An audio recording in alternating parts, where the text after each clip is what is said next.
Welcome to Chapter 3. This chapter is called The Greeks, From Myth to Reason. I'm breaking this into two parts this week because there's a lot of material to cover.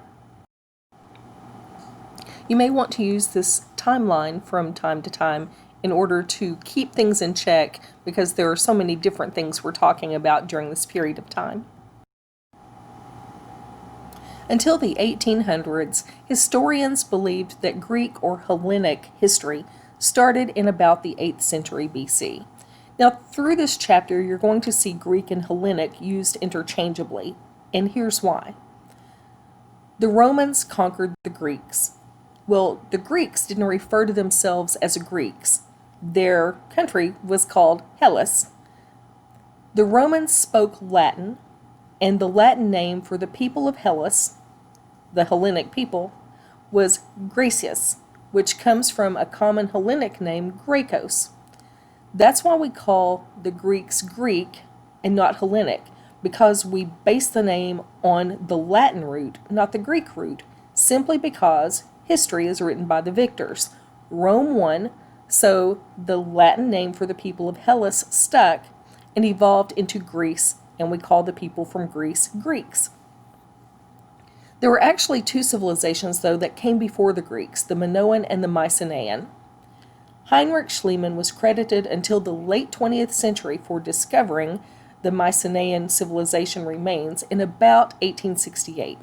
Schliemann was billed as an amateur archaeologist, and he used Homer's tales to locate the ancient Mycenaean remains. The truth is that Schliemann was a wealthy businessman who did have an interest in Homer's Iliad and Odyssey, and he used his wealth to make some of those same travels.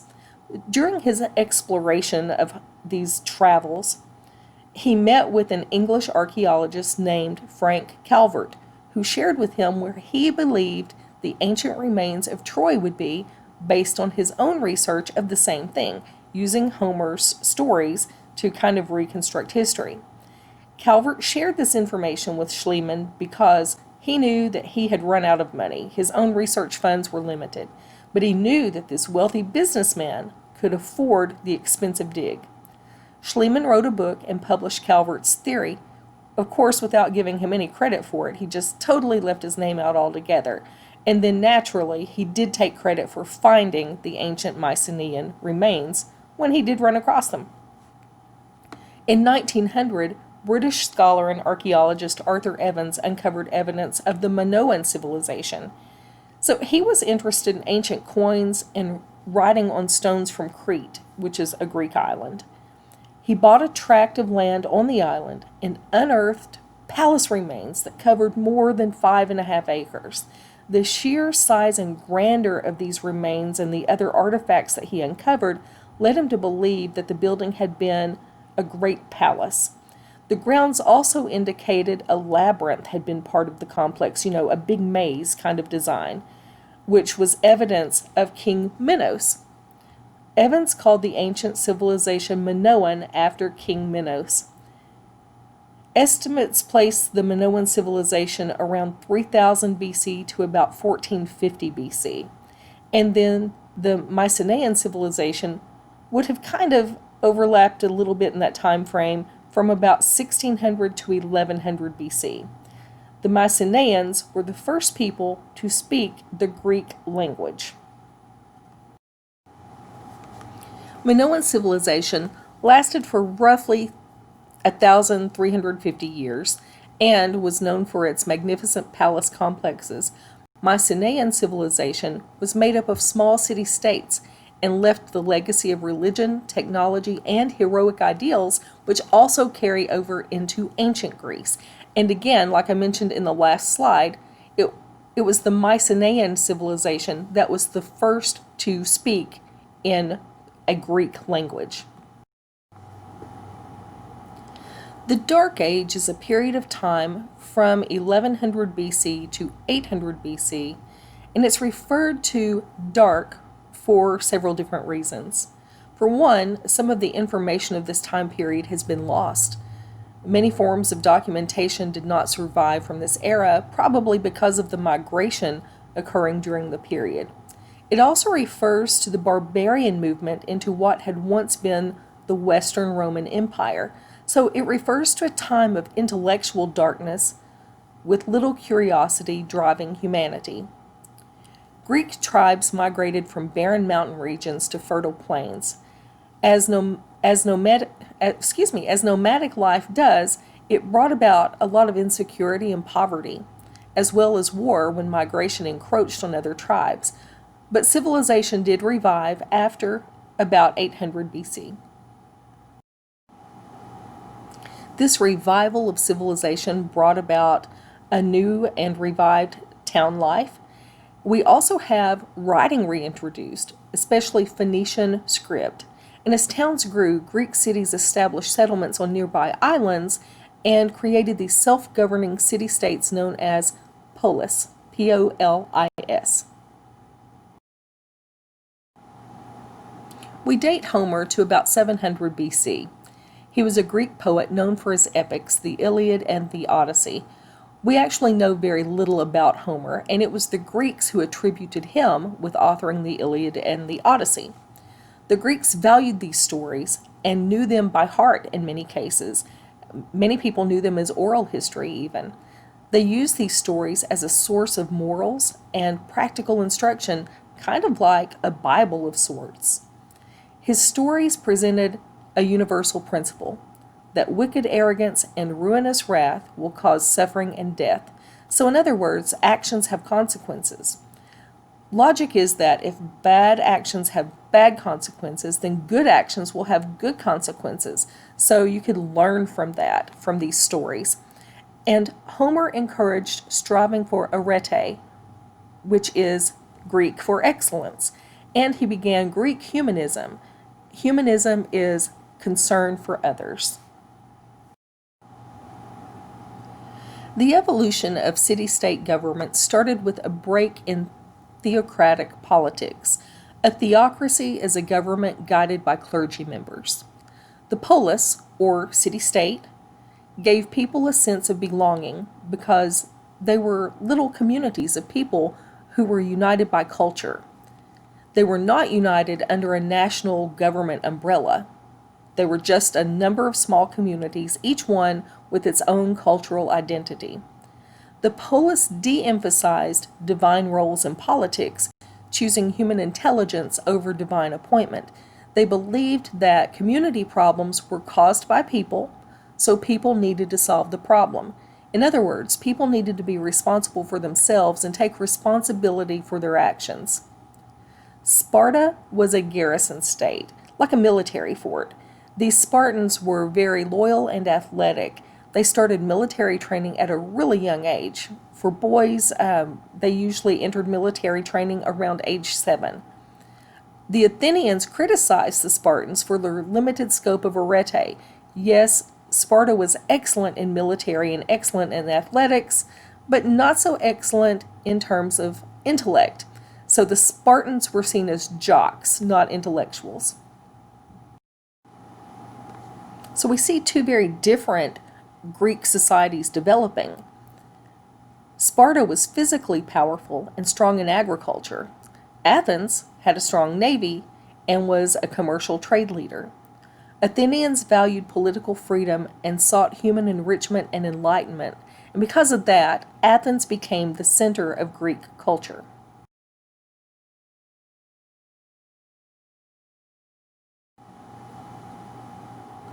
This carving at the base of an Athenian statue dates back to the late 6th century BC, and it features wrestlers. Physical fitness and athletics were highly prized by the Greeks. Poets sang the praise of Olympic champions, and sculptors captured the beauty of athletic physiques for an admiring public. There are 4 stages of the Greek city-state evolution. They didn't just jump from theocracy to democracy overnight. They begin with the theocratic king rule, a monarchy. Then they move to oligarchy, which is ruled by the aristocracy or by a land-owning aristocrat. Then they move to tyranny, a man who seized power, to finally rule by the people, which is democracy. Salon the Reformer was the first oligarch to come into power, ending theocracy. He set forth principles that would lead to democracy. Salon was elected chief executive in 594 BC. Now, remember, as an oligarch, he was a landowner himself, but he could see that landowner greed was really bad for the community and could even lead to civil war. So he tried to get people to turn away from that greed, and he tried to help the poor by creating laws that would forgive their debts and keep the rich in check so that greed wouldn't cause civil war. This is an early kind of check and balance system like the U.S. has in its three branches of government today. Salon also said that written laws should share the principles of justice in each community. To give people more voice in government, he created an assembly that allowed all social classes to be represented. He also proposed a Council of 400, which was a legislative group that gave political input to 100 members from each of Greece's 4 traditional tribes. Now, just to be clear, this democracy is still just for men at this point, not for everyone. Pisistratus was the tyrant. In 546 BC, he replaced oligarchy with tyranny. While usually we associate the word tyrant with some sort of horrible, oppressive person, Pisistratus actually made some contributions to the Greek city-states that furthered them toward democracy. He built on Solon's reforms for the poor and even gave confiscated lands to peasants and created state-funded loan programs to help small farmers. Culturally, he was responsible for having conduits constructed to increase water supply, and he funded public recitals personally from his wealth, and founded a number of festivals that propelled Athens to become the cultural capital of Greece.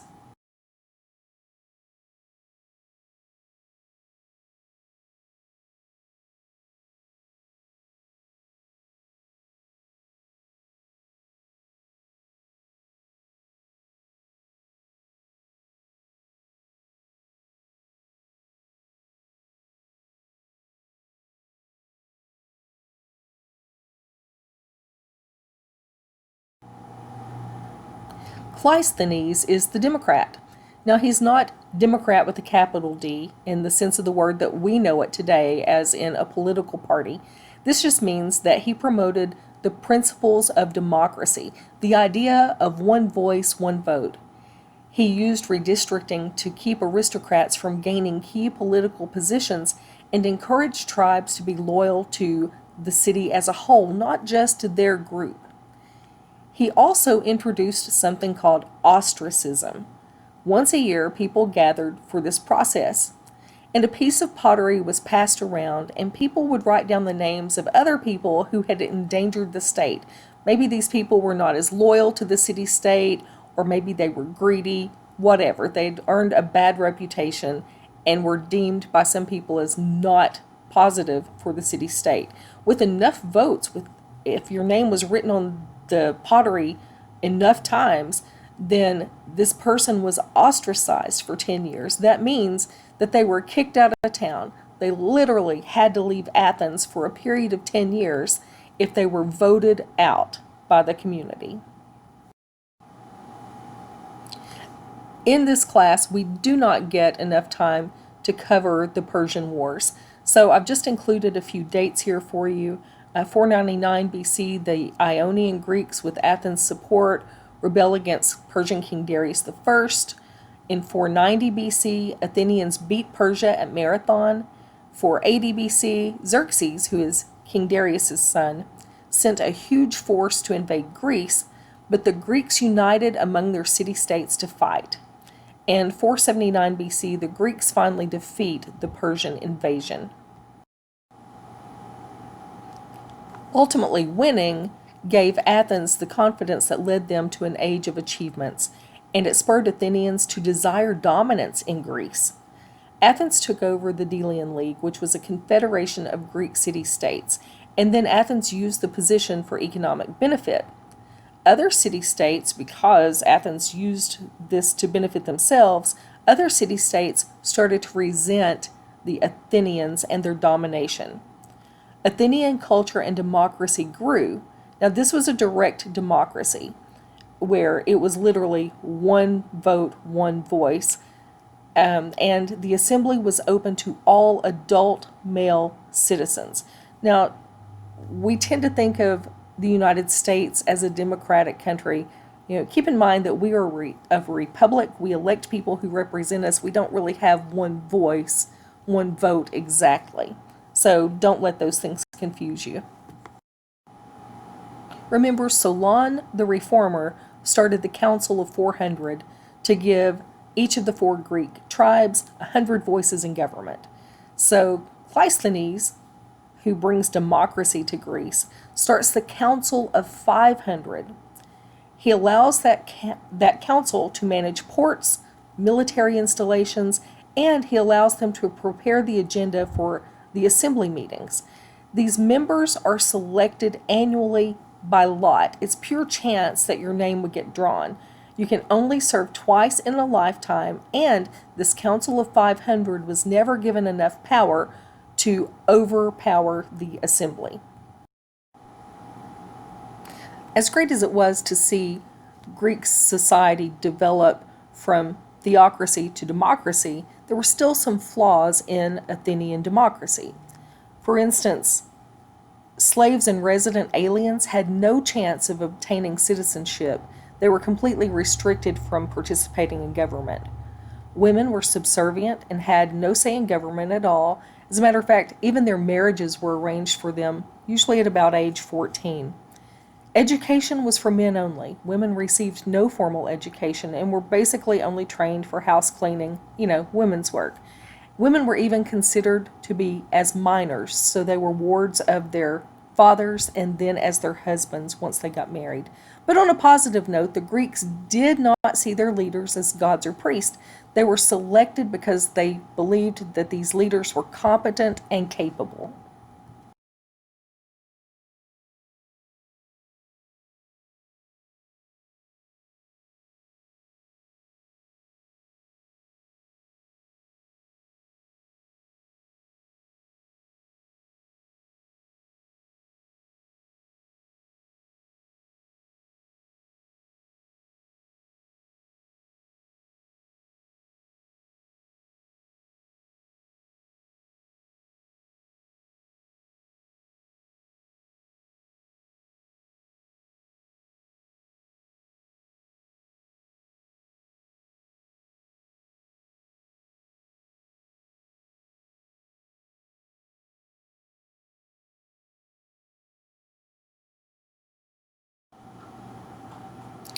This water jug dates back to about 510 BC in Greece.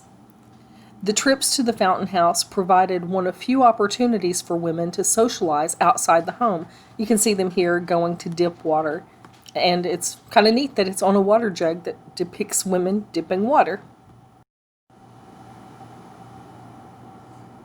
So just very briefly about the Peloponnesian War. It's important to keep in mind that Greek city-states shared cultures, but they were very politically divided. They wanted to keep their city-state identities, which kept them from creating a bigger political grouping that really could have been stronger. So instead of, like our country, we have individual states and then we're under a national umbrella.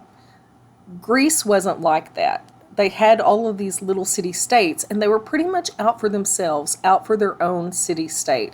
Now, culturally, yes, they did share some things. They did share some identity together, but ultimately, they had a hard time agreeing on who would be kind of in charge of them as a whole because there was no national kind of government set up.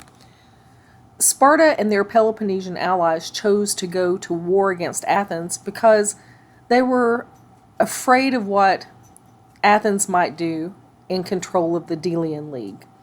The war started in 431 BC and ended in 404 BC. Once Athens was seized, Sparta dissolved the Delian League. The Peloponnesian War broke the spirit of Hellenic society. Their cities were ransacked, people were murdered, which showed an obvious disrespect for human life. What had once been valued, civic duty, serving your community and being part of the larger group, went to the wayside and was replaced with selfishness and individualism. Plus, these people who had valued moderation are now pushing extremes. They're extremely self-centered. And strife grew between oligarchs and Democrats. Oligarchs wanted the wealthy to be in power, but the Democrats tried to maintain the political rights of adult male citizens. The 4th century BC sees the end of the golden age of Athenian culture. Again, the emphasis at this point is on the individual, not on the polis, not on the city-state. We also see the emergence of professional politicians, and you hear that a lot during campaign times actually in our country. I'm a Washington outsider, vote for me, I'm not a professional politician, that kind of thing. So keep your ears open, you may hear that soon. Philip II becomes king of Macedonia in 359 BC and turns Macedonia into a first-rate military power, and then Macedonia defeats Greece in 338 BC. There were several problems facing the Greeks politically at this time. First of all, they failed to acknowledge that their city-states needed to grow into a larger organization. So America's founding fathers actually used the Greeks' mistake to learn from that when they created our national government. You might know that in the United States, we didn't start off with the Constitution. We actually started off with the Articles of Confederation, which wasn't strong enough. It didn't create a stronger national government. And so the founding fathers went back to the drawing board, and that's how we ended up with the Constitution. They learned from this mistake that the Greeks made of not having a strong, larger umbrella to unite individual communities. These individual city-states couldn't defeat the Macedonians, but had they pulled together under some sort of stronger umbrella, they could have united and potentially beat the Macedonians. Another problem was that the focus on individuals killed the city-state. Previously, the focus was on community service, civic duty, and with that gone and people looking out for themselves, looking out for number one, then it killed the city-state. The respect for laws in the city-states diminished when they were no longer associated with divine law and seen merely as rules that other people had created. So that's another issue. Suddenly, these laws didn't seem to be associated with cultural beliefs or community values. They were just laws that other people made up and tried to hold you to. So that was one of the problems among Greek politics at the time too.